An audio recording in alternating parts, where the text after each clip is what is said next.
नमस्कार. श्री शंकर महाराज व श्री स्वामी समर्थ यांच्यातील एक हृदयस्पर्शी प्रसंग तुम्हाला माहिती आहे का? उठल्यापासून शंकरला उदासीन वाटायला लागलं. साधनेत मन लागेना. ज्ञानेश्वरी वाचायला घेतली पण अर्थ लागत नव्हता. स्वामींची सारखी आठवण यायला लागली. अनामिक हुरहुर लागायला लागली. असं का होत आहे हे कळत नव्हतं.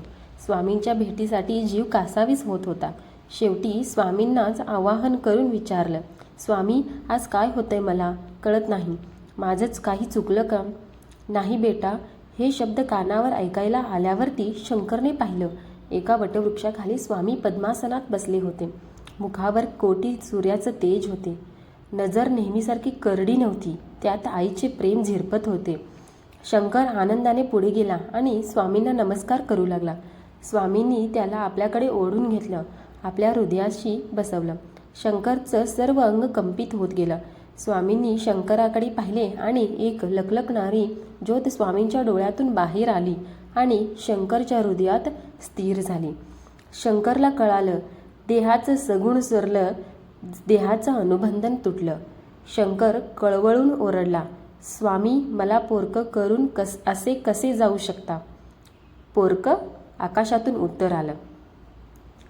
अनन्य भावाने शरण येऊन जो आमची भक्ती करतो, नामस्मरणात्मक भक्तियोग आचरितो, त्याचा योगक्षेम आम्ही चालवतो. आम्ही आहोत तुझा सांभाळ करायला. वडाची मूळ धरून राहा आणि आम्ही कुठेही गेलेलो नाहीत. आम्ही तर तुझ्यामध्येच आहोत. हम गया नहीं, जिंदा है. शंकरने डोळे पुसले आणि हळूहळू सावरायला लागला. तो दिवस होता मंगळवार, चैत्र वद्य त्रयोदशी, शके 1800. 30 एप्रिल 1878.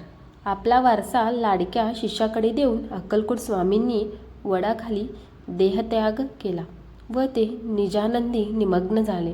तो शिष्योत्तम शंकर म्हणजेच श्री शंकर महाराज.